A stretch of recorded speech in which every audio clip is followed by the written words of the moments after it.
Hello student, welcome to I science. आज की इस वीडियो में मैं फिजिक्स का जो करंट इलेक्ट्रिसिटी चैप्टर है उसके डेरिवेशंस आपके लिए लेके आया हूँ। और मैं बात जैसे कि आपको बता चुका हूँ, डेरिवेशंस बहुत इंपॉर्टेंट है। बहुत बार ऐसा होता है कि हमसे न्यूमेरिकल्स नहीं हो पाता, हमको न्यूमेरिकल किसी चैप्टर का डिफिकल्ट लगता है। तो डेरिवेशन एक ऐसे माध्यम है जहाँ से हम अपना मार्क्स कवर कर सकते हैं अगर आपको न्यूमेरिकल्स नहीं आता है किसी जगह पे। और सेक्शन सी और सेक्शन डी में ये बहुत पूछा जाता है, 3 मार्क 4 मार्क में, है ना। तो ये डेरिवेशंस का, और मैं पूरी कोशिश करता हूँ कि मैं पूरा का पूरा डेरिवेशन थियरी मतलब जो भी मैटर है ना वो भी मैं लिख देता हूँ बोर्ड पे। तो आपको कहीं और देखने की जरूरत नहीं, फिर भी रेफर करना है तो मैं टेक्स्ट बुक का पेज नंबर लिख देता हूँ, ऐसा नहीं है। तो इसको अगर आप ध्यान से करेंगे तो आपका फिजिक्स का मार्क्स बढ़ जाएगा, ये मैं आपको डेफिनेटली बोल सकता हूँ, है कि नहीं। तो चलिए स्टार्ट करते हैं। पहला डेरिवेशन का जो क्वेश्चन है बोर्ड एग्जाम में पूछा है, ये तो क्वेश्चन पूछा है। क्या है question? Obtain the balancing condition in case of a Wheatstone bridge। चलिए पहले बता दूं ये है कि आपने पढ़ाई होगा, फिर भी Wheatstone bridge कैसा होता है। देखिए क्वाड्रिलेटरल शेप है, दिख रहा है A B C D, एक रेजिस्टेंस P है, रेजिस्टेंस Q है, रेजिस्टेंस R है, रेजिस्टेंस S है, ठीक है। अच्छा, अभी B और D के अक्रॉस एक गैल्वानोमीटर कनेक्ट किया जिसका रेजिस्टेंस G है और करंट उसमें से IG फ्लो होगा। सेल और की जो है अक्रॉस A और C टर्मिनल से कनेक्ट होता है। यहाँ पे A जो है हायर पोटेंशियल है देन C। अब हम स्टार्ट करेंगे, करंट यहाँ से पास होगा I। अब ये करंट दो पार्ट में टूटेगा, जंक्शन है तो ब्रेक हो जाता है, करंट ब्रेक हो गया I1 I2 में। जब B में पहुंचेगा तो फिर टूटेगा, I1 इसमें से IG पास होगा BB में, और जो बचा वो I माइनस IG यहाँ से पास होगा। अच्छा, यहाँ से I2 आ रहा है, यहाँ से IG आ रहा है, वो दोनों ऐड होकर यहाँ पे बनेगा I2 प्लस IG। और ये जब दोनों C में पहुंचेगा वापस I हो जाएगा, क्योंकि plus IG minus IG cut जाएगा। I1 plus I2 is nothing but I, तो वापस I आपको मिल जाएगा। ये बेसिक अरेंजमेंट है और करंट कैसे फ्लो हो रहा है। अच्छा, what is the meaning of balance condition? Balance condition का मतलब ये होता है अगर जिस समय ये जो IG है, जो करंट BD से जो फ्लो हो रहा है, अगर वो जीरो हो जाए तब हम बोलेंगे कि वो बैलेंस कंडीशन है। तो ठीक है ना, इस पे हमको ये कंडीशन पे हमको फॉर्मूला डिराइव करना है। तो सबसे पहले तो देखिए, जैसे मैं बोला, मैं आपके लिख देता हूँ क्या क्या इसमें हमको लिखना है एग्जाम के पॉइंट ऑफ व्यू से। तो हम लिखेंगे the Wheatstone bridge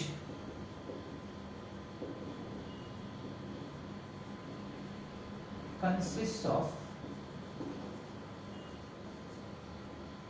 resistances P, Q, R, S in the form of a quadrilateral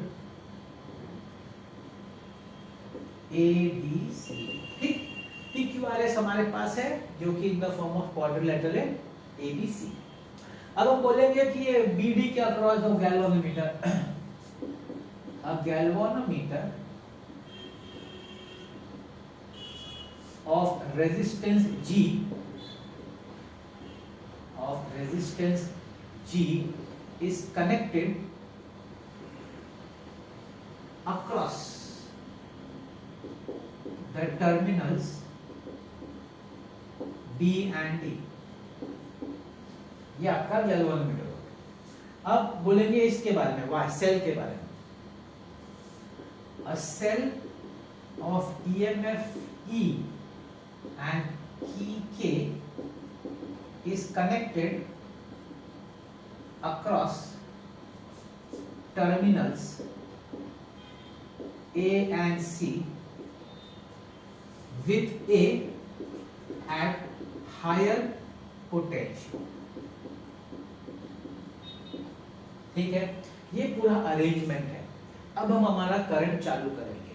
When the key is closed, when key K is closed, suppose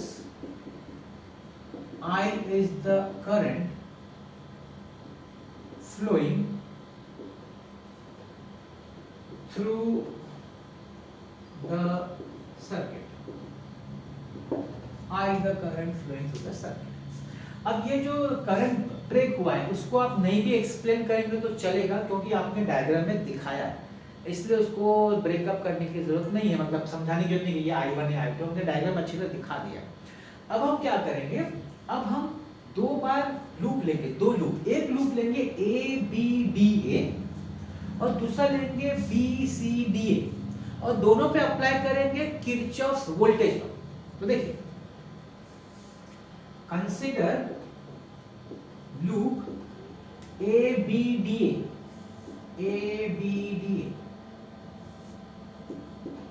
apply Kirchhoff's law, Kirchhoff voltage law in clockwise sense. अभी actually देखने की जरूरत नहीं, लेकिन text वाले बोला clockwise मतलब ऐसा जाओ, आप कैसे भी जा सकते हैं, एंटी क्लॉक भी जाने मना नहीं है। अच्छा, वोल्टेज लॉ जानते हैं कि नहीं, क्या है वोल्टेज लॉ? मतलब अगर आप कोई पाथ फॉलो कर रहे हैं ना लूप में, तो अगर आपका जो करंट के डायरेक्शन में अगर आप पाथ फॉलो करेंगे ना, तो उसके अक्रॉस जो पोटेंशियल डिफरेंस रेजिस्टेंस होगा ना माइनस में होगा, पता है ना। तो जैसे कि आप A से B जा रहे हैं तो रेजिस्टेंस P है और करंट I है, आप करंट के डायरेक्शन में जा रहे हैं ना, तो इसके अक्रॉस जो पोटेंशियल डिफरेंस होता है ना V IR, तो करंट I1 और रेजिस्टेंस P वो माइनस देना पड़ेगा। तो ये हो जाएगा, मैं लिखता हूं -I1P, ठीक है। अब आप B पे पहुंचे, अब आप B से D जा रहे हैं तो वापस करंट के डायरेक्शन में जा रहे हैं ना, आप मूव कर रहे हैं, और इसका G और करंट IG है, तो चाहिए तो यहां हम लोग कहीं लिख देते,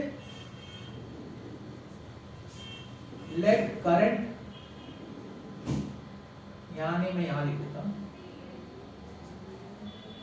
late current through galvanometer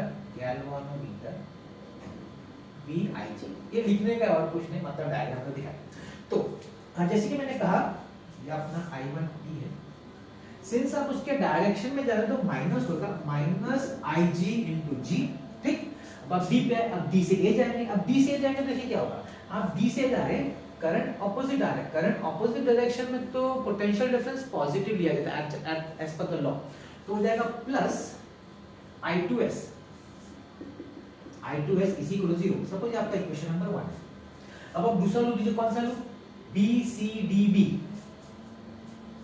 consider loop BCDB, ठीक। यहां पे वही लिखने का, apply Kirchhoff's voltage law in clockwise sense. चलिए यहां भी अप्लाई करते हैं। मतलब आप चलेंगे पहले B से C आप जा रहे हैं, तो देखिए आप करंट के डायरेक्शन में जा रहे हैं, तो पोटेंशियल डिफरेंस Q के अक्रॉस माइनस देना पड़ेगा, तो हो जाएगा माइनस, करंट कितना है, I1 माइनस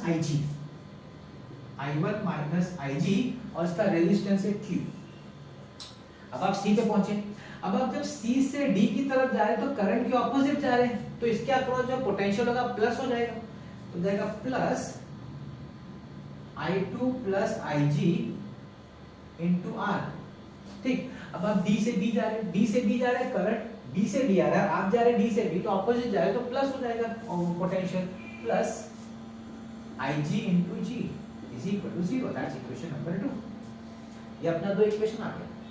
अब यहाँ पे बात हो रही है balance condition. What is the meaning of balance condition? So when the bridge is under balance condition,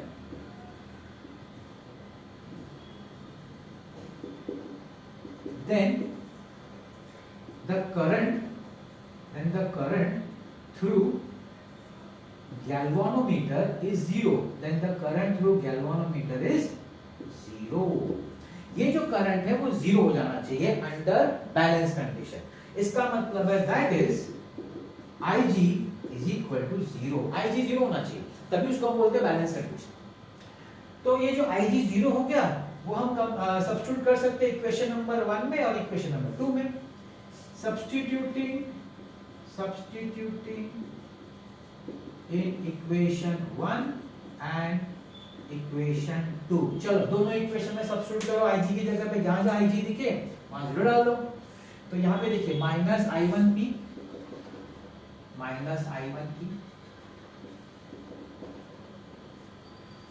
अब ये तो 0 है तो ये तो नहीं लिखने का, plus I2S is equal to 0, therefore you can say I1P is equal to I2S, that is equation number 3। आप बोलेंगे प्लस कैसे हो, प्लस वो शिफ्ट कर दो, किसी एक को शिफ्ट कर दो, हो जाता है, ठीक है ना। ये तो आपका हुआ इसका फर्स्ट वाला। सेकंड वाला एंड ये वाला माइनस, देखिए माइनस i1, अब ये तो 0 है तो माइनस i1 क्यूब, मैं ig नहीं लिख रहा, माइनस i1 क्यूब, ig नहीं लिख रहा, इधर मैं ig नहीं लिख रहा, तो प्लस i2r, प्लस i2r, यहाँ ig है 0 है, नहीं लिखो, इज इक्वल टू 0, इसको भी आप शिफ्ट कर दो, इसको भी शिफ्ट करोगे तो क्या हो जाएगा, i1 cube is equal to i2r, that's equation number 4। अब डिवाइड इक्वेशन 3 बाय इक्वेशन 4, तो डिवाइड कर दो, i1p upon i1 cube is equal to i2s upon i2r, i1 cut, i2 cut, p upon q is equal to s upon r. This is the balancing condition. This is the balancing condition of Wheatstone's bridge. Wheatstone's bridge. इतना ही लिखना है, इतना ही लिखना है 3 mark के लिए। Easy है, कुछ नहीं, देखिए थोड़ा सा एक्सप्लेनेशन तो करना पड़ता है, वो आपको लिखना पड़ेगा, वो लिखने का और ये आपका मैथमेटिकल पार्ट है, हो गया। टेक्स्ट बुक वो ज्यादा देते हैं, टेक्स्ट बुक एक्चुअली पढ़ने जाएंगे ना तो वो लोग एक्सप्लेनेशन भी देते हैं, तो हमको समझ में नहीं आता लिखने का क्या, तो इतना ही लिखना, ज्यादा कुछ है नहीं, ठीक है। ये तो पहला वाला हो गया। अब चलते सेकंड डेरिवेशन पे।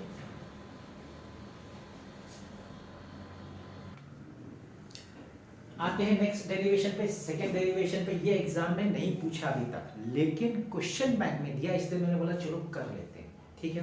क्या है ये आपका जो व्हीटस्टोन ब्रिज हमने किया था ना, उसी का एप्लीकेशन है। वो जो बैलेंस कंडीशन था P upon Q is equal to S upon R, जो भी जो रेशियो था वो यूज करना है इस मीटर ब्रिज में।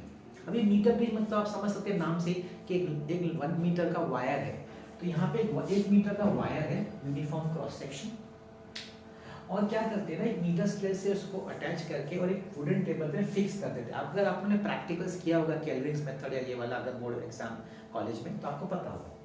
तो यहाँ पे वो किया गया, फिक्स कर दिया टेबल पे। फिर यहाँ पे है ना 2 मेटालिक स्ट्रिप एल शेप, देखिए एल शेप का 2 मेटालिक स्ट्रिप है, इधर एंड ऑफ द वायर पे कनेक्ट है, और बीच में एक सेंट्रल स्ट्रिप है जो 2 गैप बनाता है, ये लेफ्ट गैप है, राइट गैप है। लेफ्ट गैप में हम लोग एक ऐसा रेजिस्टेंस कनेक्ट करते हैं जो हमको नहीं मालूम, हमको ढूंढना है। ये क्वेश्चन क्या है, how will you determine the unknown resistance. ये जो अननोन रेजिस्टेंस है जनरली लेफ्ट गैप में डाला जाता है, कनेक्ट किया जाता है टर्मिनल्स के साथ, और राइट गैप में वो रेजिस्टेंस जो हमको पता है, एक रेजिस्टेंस बॉक्स होगा, हमको पता है कितना रेजिस्टेंस है, ठीक है। अच्छा, एक सेंट्रल स्ट्रिप का एक टर्मिनल सी से कैलकुलेटर कनेक्ट होता है, उसका दूसरा एंड चौकी, चौकी आपने देखा होगा कॉलेज में, आपने देखा होगा ऐसा पेंसिल जैसा उसका नोक होता है, स्लिप जैसा, वो टैप करने के लिए। क्यों tap, balance condition, balance condition मतलब जिस समय करंट थ्रू गैल्वेनोमीटर 0 का उसको बैलेंस कंडीशन बोलते हैं, और उसके हिसाब से फिर लेंथ देखा जाता है, और फिर वो व्हीटस्टोन का जो फॉर्मूला है ना वो यूज किया जाता है। मैंने आपको बेसिक समझा दिया, अब मेरा काम क्या है, ये जो मैंने आपको बताया पूरा वो उनको लिखना है आपके लिए, है ना, हमको लिखना भी है, इसलिए मैं लिखता हूँ। देखिए meter bridge consists of a thin uniform cross section wire, thin wire, यहाँ लिख देता हूँ, thin wire of uniform cross section 1 meter in length 1 meter in length attached to a meter scale। Meter scale को attach करने का क्यों, ये जो मार्किंग मेजर करने के लिए कितना लेंथ, हमको लेंथ मेजर करना है, तो मीटर स्केल होना चाहिए। वायर का लेंथ 1 मीटर है, लेकिन ये स्केल भी लगेगा ना मेजर करने के लिए, तो मीटर स्केल है, attached to meter scale and fixed to a wooden table. ये पूरा वुडन टेबल को फिक्स किया जाता है, ये पूरा ये वाला पार्ट हो गया, ठीक है। अब हम मेटालिक स्ट्रिप के बारे में बात करेंगे। the ends of wire are connected to two L-shaped metallic strips. A single strip separates the two L-shaped strips. तो एक सिंगल स्ट्रिप क्या करता है, दोनों एल शेप स्ट्रिप को सेपरेट कर देता है। अभी मैं बता देता हूं galvanometer. In the left gap an unknown resistance is connected, and in right gap a known resistance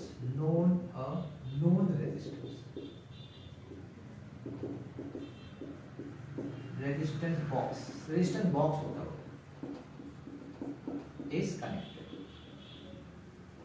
ये बता दिया। अब मैं गैल्वानोमीटर का बताऊंगा।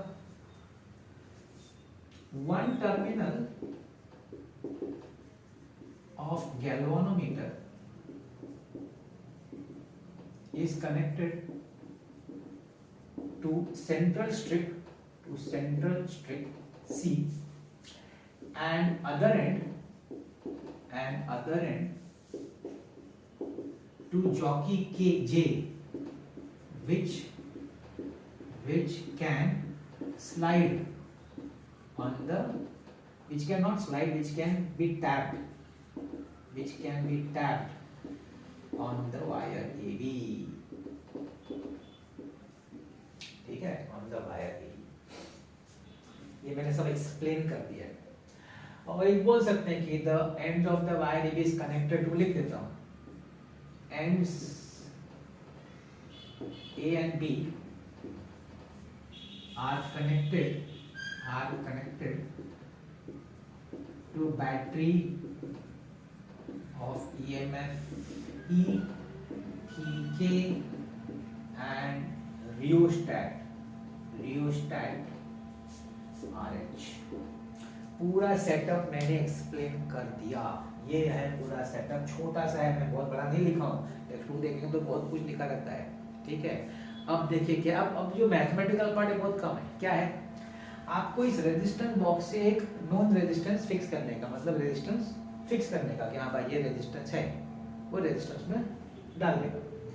अब जब डालने का तो क्या करने का, ये जॉकी से ना टैप करने का हो वायर पे एक पर्टिकुलर पॉइंट डी पे। सपोज करंट थ्रू गैल्वानोमीटर 0, मतलब गैल्वानोमीटर में कोई करंट नहीं होगा, मतलब that is called as balance condition या नल कंडीशन, मतलब IG 0 हो जाना चाहिए। IG जो है 0 जाना चाहिए।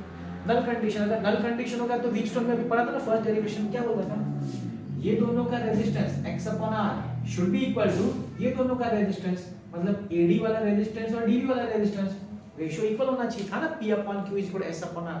वो फॉर्मूला यूज करने का, और उसकी मदद से फिर हम लोग x निकाल सकते हैं। कैसे निकालते हैं बताता हूं, लेकिन पहला क्या, सुटेबल रेजिस्टेंस R। मैं स्टार्ट करता हूं, जो भी अभी हम लोग एक्सपेरिमेंट स्टार्ट कर, ये पूरा सेटअप है। अब मैं एक्सपेरिमेंट स्टार्ट कर रहा हूं। क्या, suitable resistance R, suitable resistance R is put in resistance box। ठीक है, the jockey is tapped on the wire to obtain the balance condition, जिसको हम लोग बोलते हैं null point at D। null point मतलब current through galvanometer is 0, तो suppose वो D पे है, ठीक है ना, null point at D। let AD is equal to LX and DB is equal to LR। ये LX और LR है, क्यों, क्योंकि यहाँ X है ना तो LX, यहाँ R है तो LR, पैसा और कुछ नहीं। अब हम लोग क्या बोलेंगे, by using the balance condition, using balance condition. क्या है भाई बैलेंस कंडीशन? बैलेंस कंडीशन बोलता है कि ये दोनों रेजिस्टेंस का रेशियो लेंगे x upon r should be equal to ये दोनों वायर का रेजिस्टेंस, मतलब resistance of wire AD upon resistance of wire DB, है कि नहीं? अब आप चाहते हैं कि RAD क्या है वो भी लिख दो।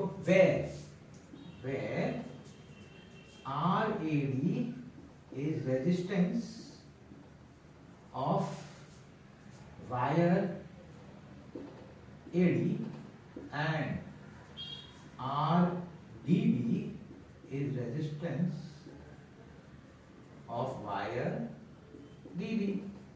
ठीक है, आगे बढ़ते हैं।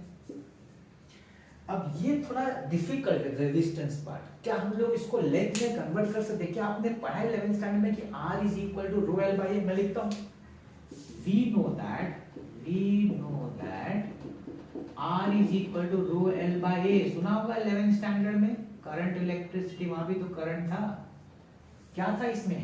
where rho is specific resistance,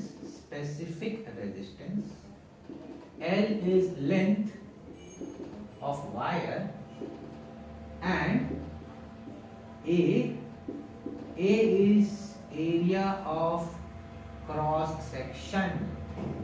ये एक्सप्लेन कर दिया मैंने क्या है, ठीक? चलिए डालते हैं।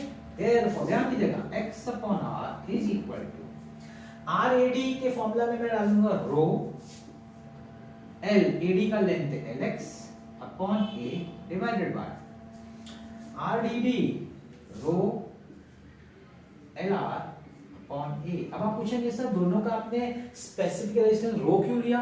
क्योंकि स्पेसिफिक रेजिस्टेंस क्या होता है, मटेरियल ऑफ द वायर पे डिपेंड करता है। हमने तो पूरा वायर एक ही मटेरियल का बनाया है, तो इसका स्पेसिफिक रेजिस्टेंस चेंज नहीं हो सकता। और मैंने यहाँ लिखा यूनिफॉर्म क्रॉस सेक्शन, तो एरिया भी चेंज नहीं हो सकता, तो भाई ये कट जाएगा, रो कट जाएगा, ए कट जाएगा। तो therefore x upon r is equal to LX upon LR। Therefore x is equal to LX upon LR into R। That's how you will get the value of the unknown resistance using a meter bridge या meter scale, meter bridge या जो भी बोलो वो use करके। क्योंकि देखिए LX तो आप जॉकी से मीटर स्केल लगा आप देख सकते हैं, LR आप देख सकते हैं, और यहाँ तो आपको पता है आपने कितना रेजिस्टेंस दिया, तो बड़ा सिंपल है तरीका, आप ये अननोन रेजिस्टेंस निकाल सकते हैं। तो ये था आपका सेकेंड डेरिवेशन। चलते थर्ड, और बहुत ही इंपॉर्टेंट, जो मैं थर्ड पे आ रहा हूँ ना, इस चैप्टर का सबसे इंपॉर्टेंट डेरिवेशन, इस चैप्टर का सबसे इंपॉर्टेंट डेरिवेशन क्या है? ये पोटेंशियोमीटर, ये जो ब्लैक में मैंने बनाया ना पूरा, ये पोटेंशियोमीटर है। इस पोटेंशियोमीटर की मदद से आपको किसी सेल, एक सेल है E1, EMF E1, उसका आपको इंटरनल रेजिस्टेंस पता करना है, फॉर्मूला डिराइव करना है with the help of this potentiometer. तो देखिए सेटअप क्या है, ये पोटेंशियोमीटर है पूरा, ये तो आप जानते हैं।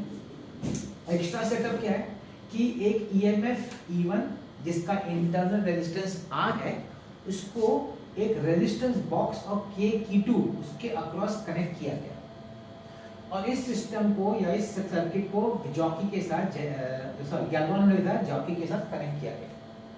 ठीक है, ये पूरा सेटअप है। इसमें ये एक्सपेरिमेंट करने के लिए दो पार्ट में करना पड़ता है। पहला पार्ट क्या करना पड़ता है, ये K1 को बंद कर दो, क्लोज करो, लेकिन K2 को ओपन रखो, ये पहला पार्ट है। ठीक, अच्छा दूसरा पार्ट क्या है? दूसरा पार्ट दोनों K1 और K2 दोनों क्लोज करो, और नल पॉइंट, हर बार नल पॉइंट निकालना पड़ेगा, नल पॉइंट, और उसके हिसाब से आपका इंटरनल रेजिस्टेंस आप फाइंड कर सकते हैं, मतलब डिराइव कर सकते हैं फॉर्मूला। तो ये जो सेटअप है पहले मैं लिख देता हूँ, फिर जो एक्सपेरिमेंट से इंटरनल रेजिस्टेंस मिलता है वो बताता हूँ। चलिए देखते हैं, ये बहुत इंपॉर्टेंट है, एग्जाम में 2 या 3 बार पूछा गया, ध्यान रखिएगा, वेरी इंपॉर्टेंट क्वेश्चन। तो क्या बोल सकते हैं, potentiometer wire AB with cell of EMF E, key K1 and rheostat RH। ये पहला पार्ट। मतलब ये तो ठीक है इतना सा। अब इसकी मेन इसकी बात करें। Consider a cell of EMF E1, internal resistance small r, connected across a resistance box R along with key K2, ठीक है, ये अक्रॉस कनेक्ट किया गया। This circuit is connected to galvanometer which is further connected to jockey। ये भाई से 3 line में मैंने पूरा सेटअप एक्सप्लेन किया, ज्यादा नहीं देखा, 3 लाइन में पूरा हो गया। अब हमारा चालू होता है एक्सपेरिमेंट। ध्यान दीजिएगा, पहला मैंने क्या बोला था, पार्ट 1 लिखता हूं, आप नहीं लिखेंगे चलेगा, मैं सिर्फ समझाने के लिए लिख रहा हूं पार्ट 1 क्या है। पार्ट 1 में क्या करने का, की K1 को बंद करने का और की K2 को ओपन रखने का। पार्ट 1, क्लोज की K1 एंड ओपन की K2। मतलब आपने इसको बंद किया, इसको ओपन रखा, तो करंट जो है वो सिर्फ सेल से पास होगा, नीचे वाले रेजिस्टेंस से पास नहीं होगा, ठीक है। तो ये किया, obtain the null point with the help of jockey, ठीक है। let L1 be the distance from terminal A to the null point, ठीक है। मतलब A से लेके ये पूरा जो डिस्टेंस है यहां तक होगा, जो भी डिस्टेंस होगा L1, वो नल पॉइंट का, नल पॉइंट समझते हैं, नल पॉइंट मतलब galvanometer 0, so let L1 be the distance from terminal A to the null point। this corresponds, ये किसको correspond, this corresponds to the EMF E1 of the cell। ये जो null point मिला ये किसको करस्पॉन्ड करेगा, EMF को, क्योंकि नीचे से तो करंट जा नहीं रहा है, रेजिस्टेंस से तो करंट जा नहीं रहा, तो जो पोटेंशियल होगा वो सिर्फ ईएमएफ का ही पोटेंशियल कंसीडर करेंगे। तो हम लोग बोल सकते हैं therefore E1 is equal to K L1, ठीक है। अब K क्या है, व्हाट इज K, K लिखना तो लिख सकते हैं, K is potential gradient, ठीक है। तो ये आपका एक कंडीशन आ गया। अब मैं आता हूं पार्ट 2 पे। पार्ट 2 पे क्या करने का, दोनों की बंद कर दो, close both keys K1 and K2, obtain the null point with the jockey। अभी सपोज कोई और लेंथ है ना, अभी तो आपने दोनों बंद किया, मतलब करंट दोनों से पास हो रहा है, दोनों ऊपर नीचे दोनों पोटेंशियल अक्रॉस, तो नल पॉइंट कहीं और होगा, तो वो L2 है। Let L2 be the distance from terminal A to null point। अब ये जो नल पॉइंट है किसको करस्पॉन्ड करेगा, ये करस्पॉन्ड करेगा पोटेंशियल डिफरेंस को, क्योंकि ये दो पार्ट है ना, तो इसके अक्रॉस क्या हो गया, टर्मिनल पोटेंशियल हो गया ना। This corresponds to the terminal potential difference V। तो क्या लिखेंगे, therefore V is equal to KL2, that is equation number 2।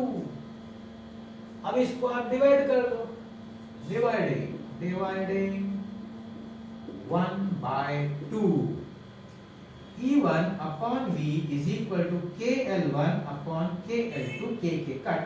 Therefore E1 upon V is equal to L1 upon L2 equation number 3।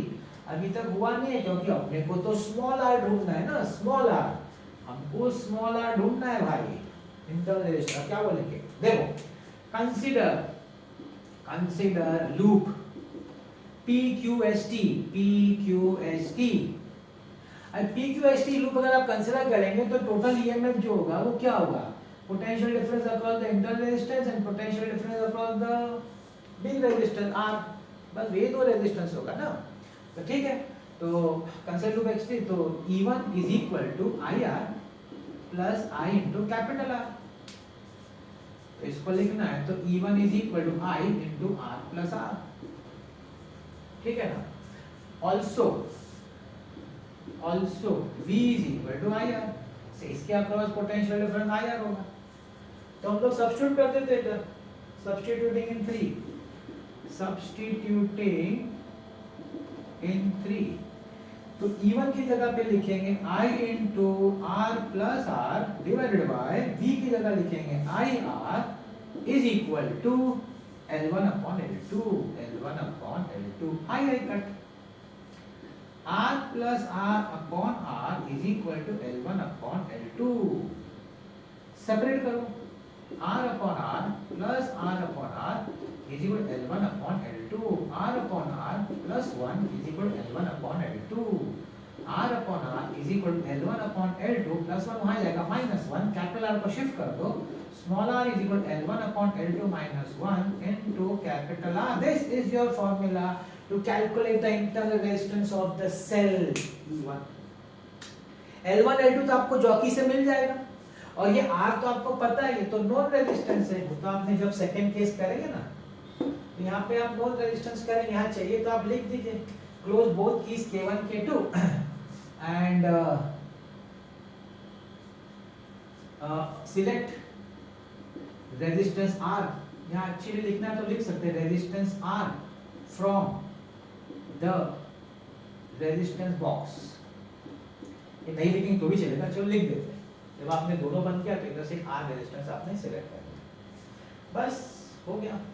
सबसे important इस chapter का सबसे important अगर कोई question है 3 मार्क के लिए तो ये क्वेश्चन है, to determine the internal resistance of the cell, सबसे इंपॉर्टेंट। ठीक है, अगर चाहिए तो एक बार सिर्फ बेसिक बता देता हूँ क्या है ये तो पार्ट आपको समझ में आ गया। पहला क्या करना है, इसको बंद करना है, इसको खुला रखना है, तो करंट सिर्फ सेल से पास होगा, जो नल पॉइंट होगा वो सेल को करस्पॉन्ड करेगा, इसलिए सेल के लिए अप्लाई किया ये पोटेंशियल ग्रेडियंट वाला फॉर्मूला।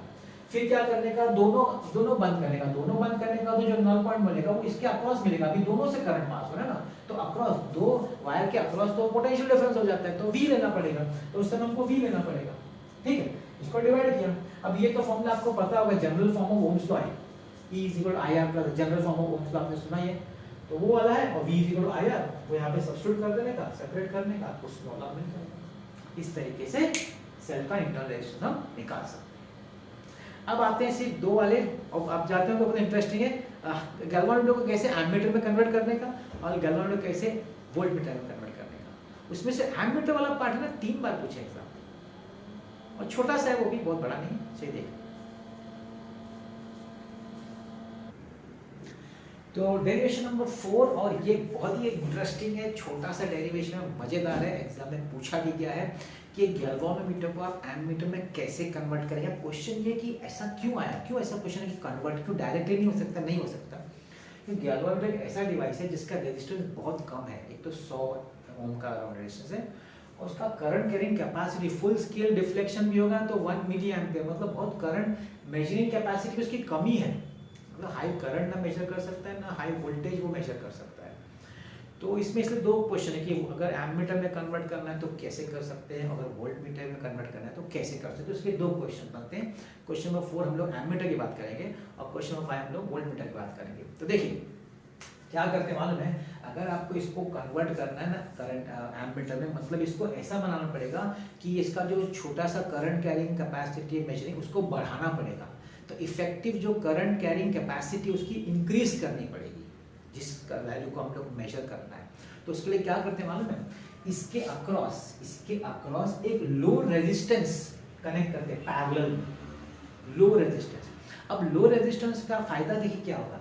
सपोज एक करंट आई फ्लो है, बहुत ज्यादा है, आईजी तो बहुत जो गैल्वेनोमीटर मेजर कर सकते हैं बहुत कम यूज कर मेजर कर, आईजी बहुत कम, लेकिन करंट आ रहा है बहुत हाई आई, तो क्या होगा जब ये यहाँ पहुंचेगा ना, तो ये लो है रेजिस्टेंस, तो क्या करेगा मेजॉरिटी करंट वो यहाँ से पास हो जाएगा शंट से, इसको शंट बोलते हैं, ये शंट से पास हो जाएगा, और जो सिर्फ यहाँ से कितना पास होगा, जितना उसका आईजी उतना ही पास होगा, और रिमेनिंग करंट वो सब शंट से पास होकर ऐसा आ जाएगा।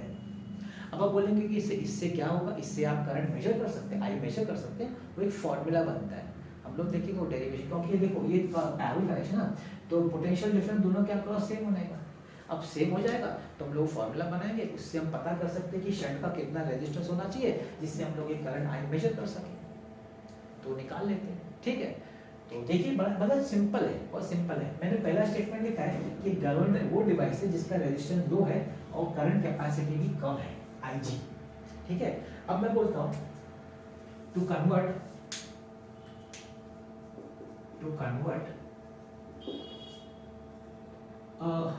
moving coil galvanometer into an ammeter,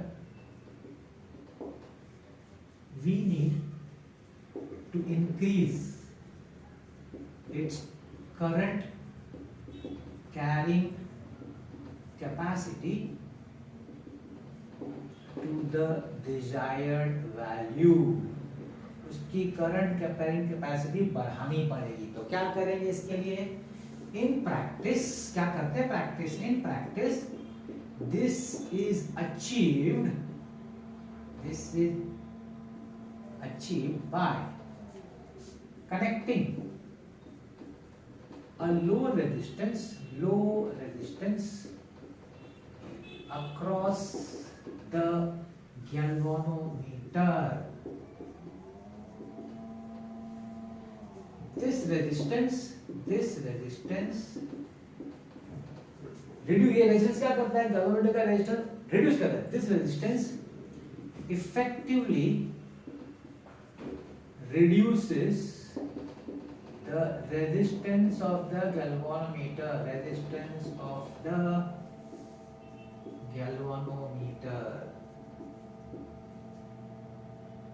this parallel resistance is called shunt with resistance S। तो क्या होता है, इसको कनेक्ट करने से पूरा जो डॉटेड में दिखा ना, इस पूरे सिस्टम का रेजिस्टेंस कम हो जाता है, तो करंट मेजर हो सकता है। अब करंट कैसे मेजर होगा, देखिए, if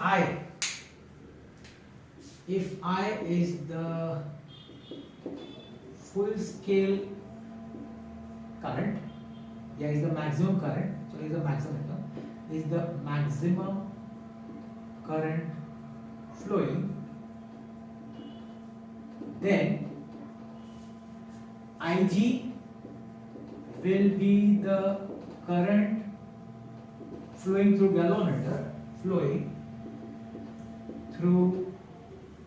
galvanometer, and I minus IG equal to IS will be the current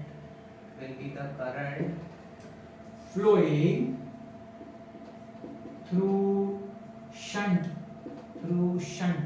S। देखिए, अगर करंट I यहाँ से फ्लो है तो क्या होगा, यहाँ से IG फ्लो होगा और यहाँ से IS, लेकिन IS कितना होगा, I में से IG जो माइनस होगा वही तो IS होगा ना, वही करंट IS होगा, तो मैंने लिख दिया।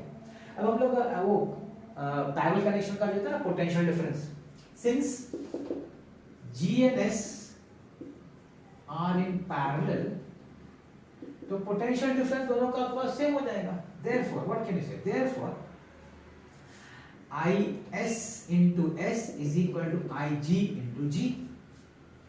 IS को क्या लिख सकते हैं, IS को लिख सकते हैं I minus IG into S is equal to IG into G। अब हमको पता क्या करना है, हमको पता करना है कि किस तरीके से हम लोग करंट, हम लोग को कितना, अगर आई करंट है तो एस कितना होना चाहिए।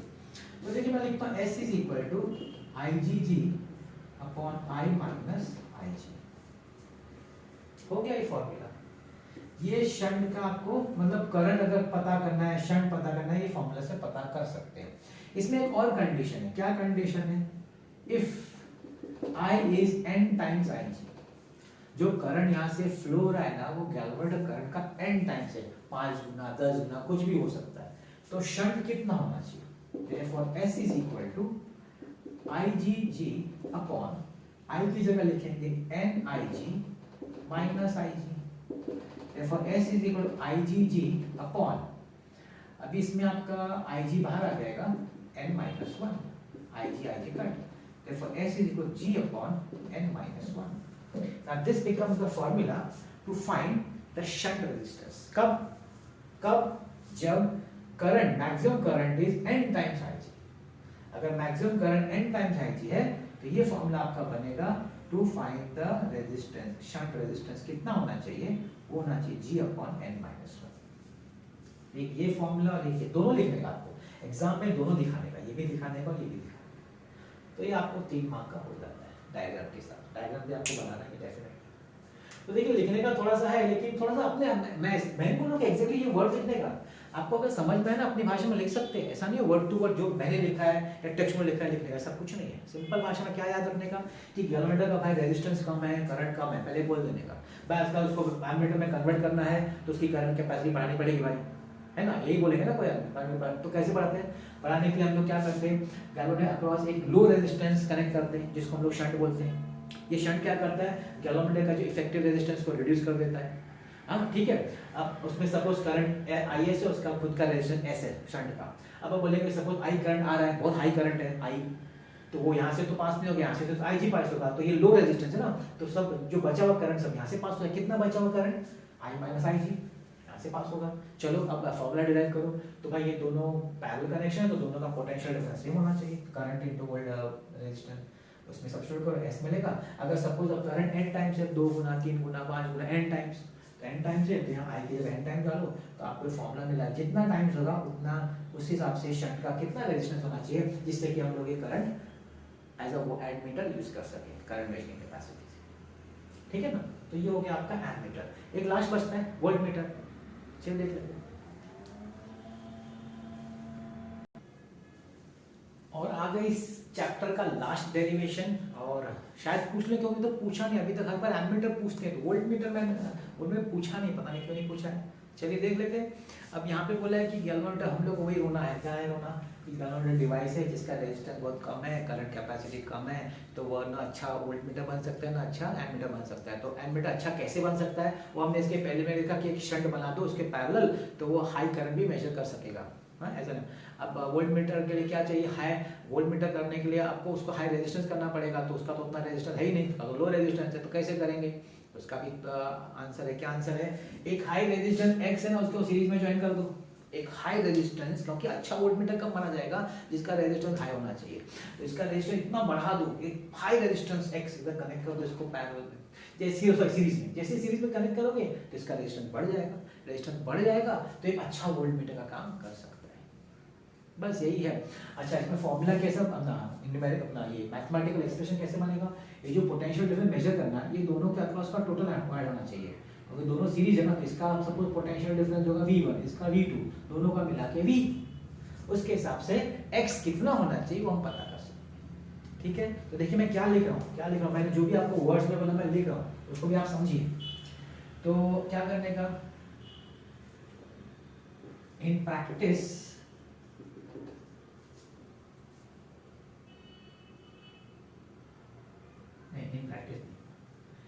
in order to convert a moving coil galvanometer into a voltmeter, its voltage measuring capacity must be increased to the desired value, उसका हम लोग को वोल्टेज मेजरिंग कैपेसिटी बढ़ाना पड़ेगा, ठीक है ना। तो इसके लिए क्या करने का, in practice this is achieved by connecting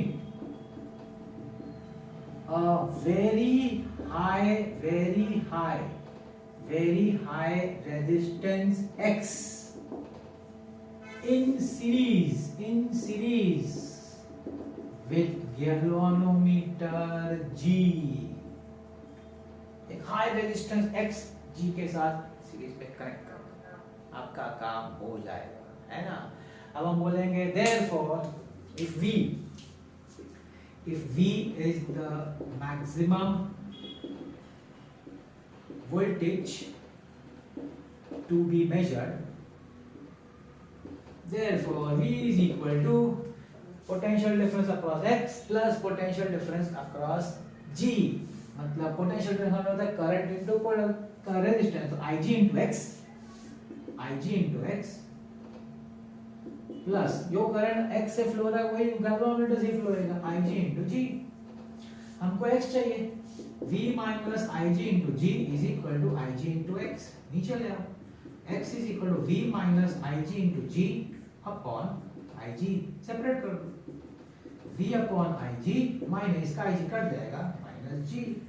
ये फॉर्मूला है x रेजिस्टेंस कितना होना चाहिए। अब जैसे एमीटर में था ना कि करंट n टाइम्स होगा Ig का, वैसे ही सपोज यहाँ पे if V is n times Vg, अब यहाँ टेक्सचुअल में क्या लिखा है, इसको V कर दिया है, n के n से इतने लिखा है V, मेरे ख्याल से n भी चलना चाहिए, पता नहीं क्यों इन्होंने इधर V दिया वोल्टेज के लिए हिसाब से, मगर n भी चलेगा, चलो टेक्सचुअल में दिया तो मैं यूज कर लेता हूँ।